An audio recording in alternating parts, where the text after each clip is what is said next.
Welcome back to Section 3, Healthcare Bias, Costs, and Financial Planning. This is one of my favorite sections. It is called What Are You Willing to Do? And not only what are you willing to do, but what is your elderly parent willing to do to stay at home or to improve their health? This is important because there are varying degrees of what are you willing to do. In some families, caregivers may work full-time. You may live halfway across the country from an elderly parent. So the idea of what you are willing to do and what you're able to do might be very different from what your elderly parent would like you to do or what they expect. And the opposite can happen too. What you would like your elderly parent to do, the level of participation in their daily activities to get better may be very different from what they're willing to do or what you can expect, especially when dementia exists. I'm going to do some quick housekeeping. I'll shut off my camera, advance the slides, and we will get going. So the normal housekeeping, I use elderly parent or elderly parents. Substitute that term with whoever you are caring for. The outline for this module is in the course materials for the programs.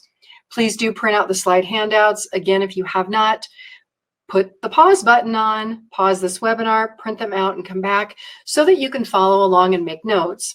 This is important because I use ellipses in the slides. Those are the dots that you'll see. I purposely do that so that you will follow along with me and learn. And the other important thing is that depending on where you are in your caregiving situation, some of this information may make sense right now. Some of it may not be relevant. Do rewatch these webinars. Do come back because something that may not make sense today or may not be relevant today may be relevant in a week or in 2 weeks or in a month. Let's talk about the objectives of this section. What are you willing to do? At the end of what are you willing to do, you should be able to evaluate how beliefs and habits may affect the desires for treatment in the context of pursuing treatment and taking different actions to respond to a diagnosis of memory loss. Our beliefs and habits about health and well-being affect our health as we age into midlife and beyond. If we've been proactive throughout life, it's pretty likely that we will be proactive about treatment. The challenge is that when an elderly parent is diagnosed with memory loss, apathy and depression may appear. This is the idea of, I don't care. What difference does it make? What does it matter? You might witness a lack of motivation. It is at that time that your knowledge of your elderly parents' past patterns, their beliefs, and their habits may help you determine their desire for treatment and answer the question of what are you willing to do? Or if you didn't have memory loss, what would you be willing to do? I purposely made this into a separate section because of the importance of you being an advocate for care of an elderly parent who might, because of cognitive difficulties, be unable to verbally express wishes for care and treatment. To support treatment, one-on-one support, hands-on care, and help with initiating tasks, it may be more necessary for you to become more involved as memory loss continues to progress. For caregivers, life and health present problems. Self-discipline for all of us involves perseverance, which is us not giving up in spite of setbacks. I can tell you in caregiving, in caring for elderly parents, so many setbacks and disappointments. Perseverance is one of the most important actions you can take to ensure better than average care for an elderly parent and for yourself. There are times when you'll want to give up. Don't. Your elderly parent depends on you. The question, does your elderly parent want treatment? We're going to talk about 3 ideas to answer the question about, does your elderly parent want treatment? Treatments may include, but are not limited to medications, physical therapy, testing, behavior and cognitive care, and intellectual, physical, and social activities. The best way to think about and talk to your parent about if they want treatment is to also consider for yourself, how would you answer these questions? Because one day your children or someone else might be a caregiver for you. Have your parents and you been proactive throughout life, doing whatever it takes to accomplish a goal? Have you or your parents been interested and able to lose weight, go to the gym, self-motivate, complete projects you were interested in? Do you and your parent possess self-control? These are the traits, the behavioral traits of people who are more able to change habits and behaviors to accomplish better health when health diagnoses are on the table. In times of crisis or loss, what has been the response? Do you fight or do you flee and run the other way? Thinking about a potential loss, for example, memory loss, that is inevitable. Would you or a parent want everything done to slow the progression and to remain as healthy as possible? Or would you want to let the diagnosis progress as quickly as possible and do nothing? Have you or your parent self-sacrificed for others in spite of what you'd rather do? Will you or a parent pursue treatment if you feel that it's a good decision, or if you feel that it's important to your family members, or you feel like you are being less of a burden to someone else? This is the idea about the choice of treatment. When faced with an inevitable event, what are you or a parent willing to do? Let's talk about memory loss and medications. For caregivers of an elderly parent diagnosed with memory loss, the use of medication should be an early subject for discussion.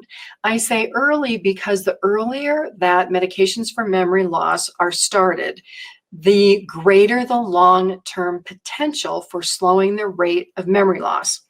If they are started and stopped and started and stopped, you never regain the initial gain.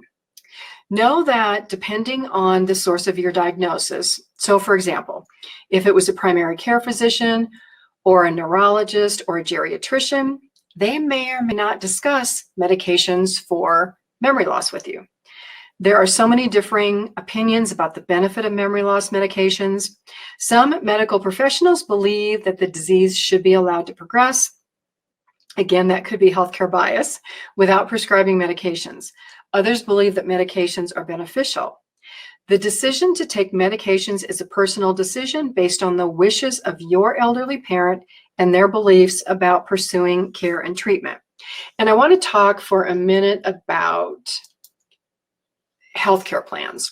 So there's Medicare. There are managed care plans like Kaiser and Secure Horizons and others. Managed care plans try to manage care, which means that they give a certain allotment, or they try to give a certain allotment to provide care every month. Medications for memory loss are not inexpensive. If your physician isn't mentioning the medications to you, it may be because they are trying to reduce costs for your health insurance plan. This is why you must ask the question. You must ask about medications. And if you really want to have them for your elderly parent or take them for yourself, insist. Your healthcare providers can give you your opinion, but they should not refuse to prescribe something that could be helpful for you or an elderly parent. We're going to go now to the next slide and talk about this a little bit more. So memory loss medications. There are medications to treat memory loss and the associated symptoms, which are the behaviors, the depression, the anxiety, the stress. I'll give you the trade name and then the equivalent name, and they're here on the slides. So Aricept and the generic name of Donepezil, Exelon or rivastigmine, Razidine or galantamine, Namenda or memantine. These drugs may be used individually or sometimes prescribed in a combination. Used alone or in combination, they may help prevent the speed of the mental decline. And a side benefit that most physicians prescribing are totally unaware of is that they support physical activity. Support your elderly parent continuing to do activities of daily living. So walking, bathing, picking up forks and spoons, feeding themselves. Research is ongoing, obviously, for new medications and treatments for Alzheimer's disease and dementia. Continually ask and look into this.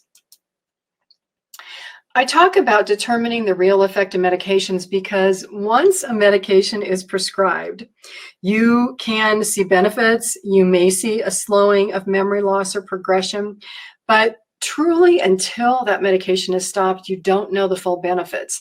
And this is the reason I express extreme caution when someone goes on a medication to discontinue it. Be extremely cautious about that. We'll talk a lot about that. Pharmacists and physicians who treat the elderly confirm that it may be difficult to determine the effect of a medication until that medication is discontinued, especially for memory loss. What this means is that a physician may recommend to you discontinuing the medication without being able to really tell you how your elderly parent will change, because they can't recognize the ongoing benefit either cognitively or physically, and neither can we as family members. We may see an initial improvement, we may see a slowing of the decline, but really it's impossible to know the true and extensive effects and the good that those medications can be doing. I have a podcast called The Caring Generation, How to Manage Medications for Elderly Parents. That podcast offers additional insights. On that podcast, I interviewed Dr. Neha Jain. She is a geriatric pharmacist that works for the University of Connecticut and within the VA system. She offers very good advice, very practical advice. Throughout that program, I talk about how to talk to doctors about medications, about side effects, about dosages. There is so much helpful information. Again, to get it, you've got to make the step to go beyond this webinar, to go to the podcast and to listen to it. It's got a lot of helpful information there. Let's keep going. So medication, pros and cons. Discussions about changes in medication, whether adding or discontinuing, are extremely important. Don't do it without asking questions. The risk is that once a medication is discontinued and started again, especially these memory meds, an elderly parent begins the medication again at a lower level, and they may never return to the prior level of function. So you lose the benefit of memory loss medications if you stop them.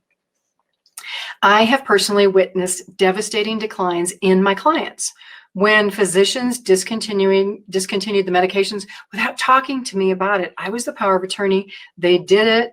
We noticed the changes immediately. I did the caregivers. I had the medications reinstated. But unfortunately, my clients never regained what they lost. Unapproved changes, they are more likely to happen with elderly parents living in care communities and especially nursing homes. Nursing homes, and I say this with kindness, but they're the worst offenders about discontinuing all types of medications because of a federal policy that requires medication review and discontinuing medications in elderly adults. And I'll share a story about this. I had many clients who eventually had to go live in assisted living communities or nursing homes.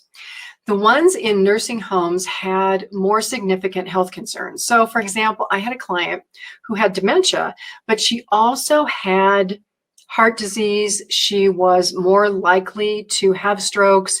She had circulation issues in her body, just all types of issues. And she was on a good number of medications. I get a call from the nursing home one night, and they say, Pamela, we don't know what to do. It seems like your client is having a stroke or a heart attack. Do you want us to send her to the hospital?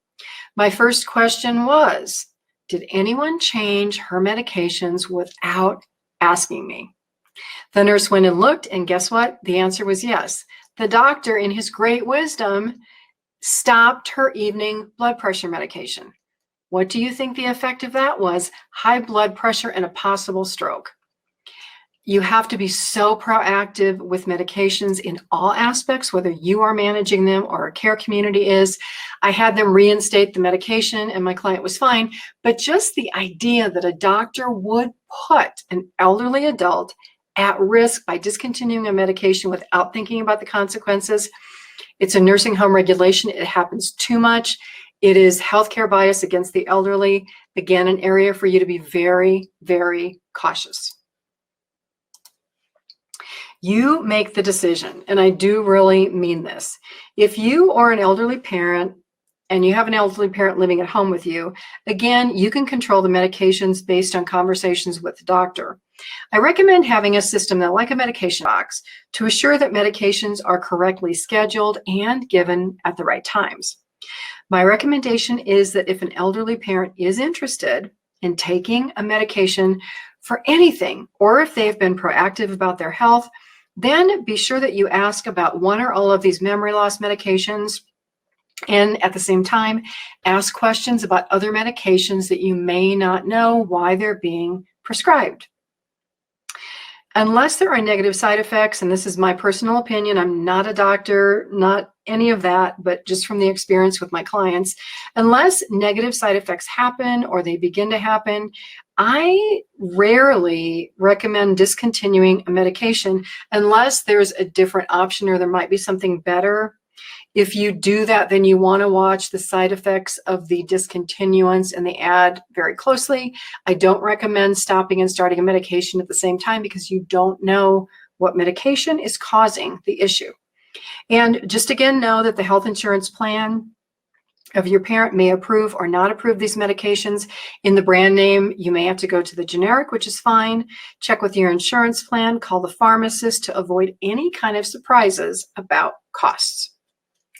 Practical discussions. This is the idea of what would you want if, for example, ask your parent the question, if you have high blood pressure that may result in a heart attack, severe disability, or death, would you want to treat the high blood pressure with medication? Some people say yes, some people say no.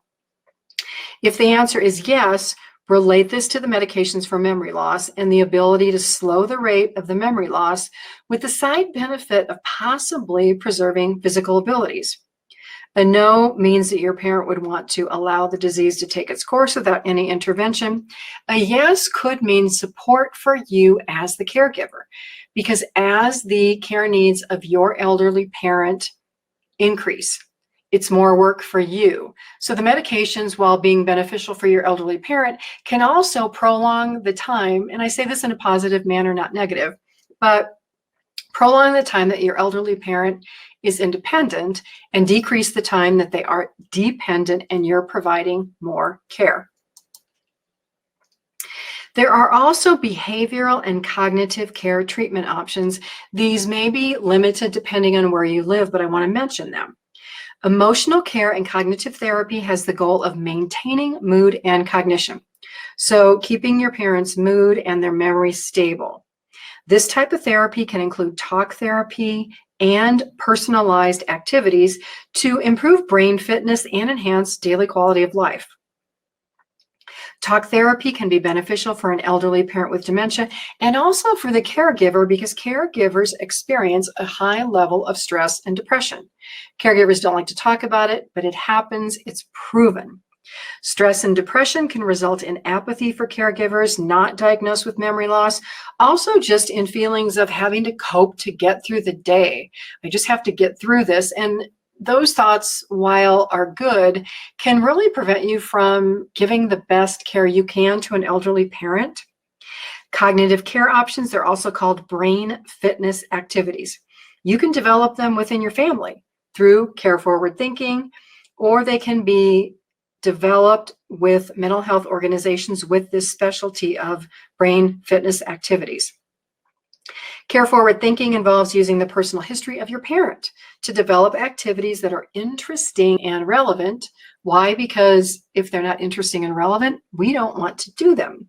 For example, if your elderly parent was an accountant, what types of accounting projects can you develop to help maintain interest in cognitive function? So if they were good with numbers, working with numbers can be interesting and fun with them. Using an adding machine, you can find one anymore, can be interesting and fun. If your mother was a cook, maybe you can work up some recipes with her or some related tasks like measuring things with teaspoons and tablespoons or measurements or putting together ingredients for a meal that you cook together. Believe it or not, those little activities help support memory and cognitive function. Reminiscing therapy also involves creating conversations about past hobbies and events. For example, you can look through family pictures, create a family history book, have your parents, while they still can, write down as much family history as they remember so that you can pass it along, because once they're gone, all of that is lost. Let's talk about intellectual, physical, and social activities and the importance. You see this man here out shoveling snow. He doesn't look too happy about it, but it's good for him. Intellectual, physical, and social activities are beneficial, again, to maintain our brain function. We talked about the research in an earlier section from Skarmias on the subject of the importance of intellectual, physical, and social activities. If you remember, do you remember what the top activities were? They were reading, visiting friends and relatives outside of the house, going to movies, going out for meals, and walking. These are some of the most beneficial activities to maintain brain function at any age. So not only for your elderly parents, but also for us as caregivers. Other activities included in the study were things like knitting, listening to music, participating in another hobby, having friends or relatives visit in the home, attending sporting events, reading magazines or newspapers, books, watching television, listening to the radio. You can play my podcasts and listen to them for yourself and for your elderly parents. Also, unpaid community volunteer work is very good, as is playing cards, games, bingo, going to a club or a rec center, going to a gym, attending classes, going to a church, synagogue, or a temple. Let's talk about clinical trials. There may be clinical trials locally available depending on where you live. It's another opportunity to be involved and allow parents to participate and be proactive about their health. Your geriatrician or a neurologist may be able to tell you about clinical trials in your area that your elderly parent would qualify for. A clinical trial is a program that allows consumers to volunteer to test treatments or intervention. So it could be medications, or it could be a type of activity to prevent, detect, treat, or manage a disease or a medical condition. In this case, they would be clinical trials for memory loss, Alzheimer's, dementia. Let's wrap up. What are you willing to do? Deciding on treatments for memory loss, it should be a proactive discussion between you and your elderly parents. Becoming involved in managing medications for your elderly parents with any diagnosis, not just memory loss, is important when your parent begins having difficulty managing the process, when it becomes too confusing to reorder medications on schedule, or even when it becomes confusing on when do I take this medication, morning or evening. Medication box solves that problem. Remember that physicians who change medications without consulting a family member or the medical power of attorney really can cause harm to the well-being of an elderly parent.